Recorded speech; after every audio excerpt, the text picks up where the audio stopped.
चौका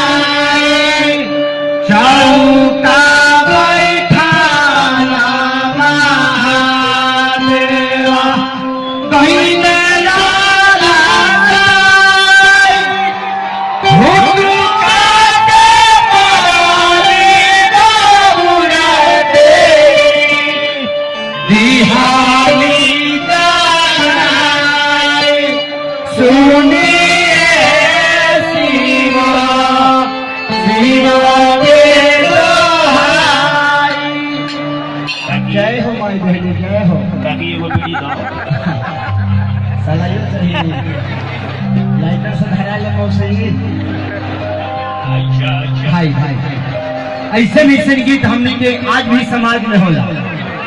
आज भी हमनी के माता बहन बेटी जब मंदिर में जाली तो बड़ा खूबसूरत एगो गीत गावे मिया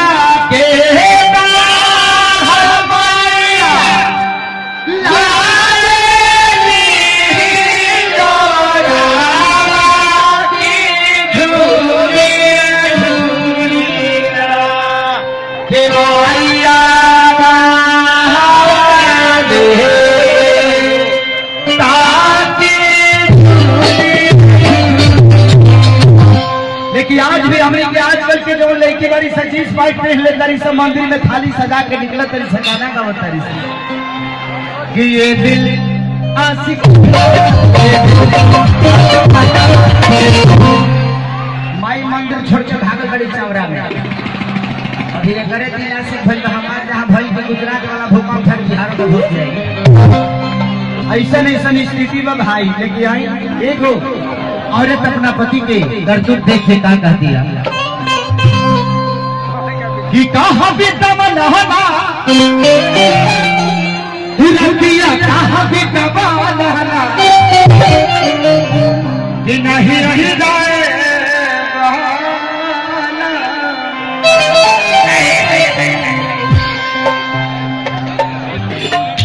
और ये कहती है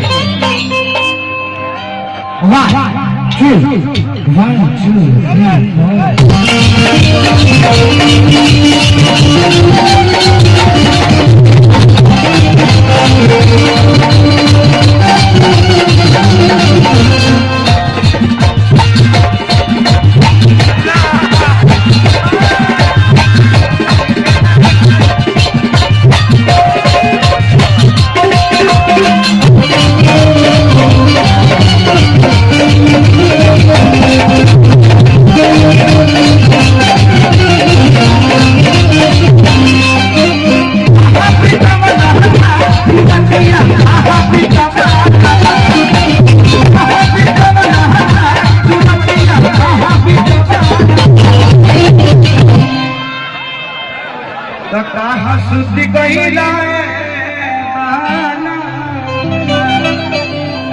तमाही के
और ये कह दिया बाबू बाबू चढ़ाई तनी एकरे कहानी के प्यास में जो लगावेला जब हमने यहाँ पे कमला बाबा आई कौना के सिस्टम के गिरल रहे यार सिस्टम हो तो काहे कैसे पे घंटे के नीचे गिर जाता धोखा लग रही है। यही लैया के जब हमनी ढंग के प्यास में जब झलकुटन में लगा लेते के गावले हुर दिया राजन भाई हो तबला के फूल दिया और दिया कहा दिया कि सभक घरे हो बलनुआ अरे जाई पाई। अभी एक बार फिल्म के नाम पर डमरू कैसे सब भाई जब लोग अच्छा लगल कि ना लव यू। आप लोग को अगर ऐसी अश्लीलता से अलग एक फिल्म रिलीज हुई है जिसका नाम डमरू है, जो अश्लीलता की एक पहचान बन चुकी है भोजपुरी। लोग कहते हैं कि सिर्फ अश्लीलता चलता है। आप लोगों ने डमरू को बहुत बड़ा ओपनिंग दिया, उसके लिए दिल से थैंक यू, लव यू। और क्या कहा दिया आप कि सभा का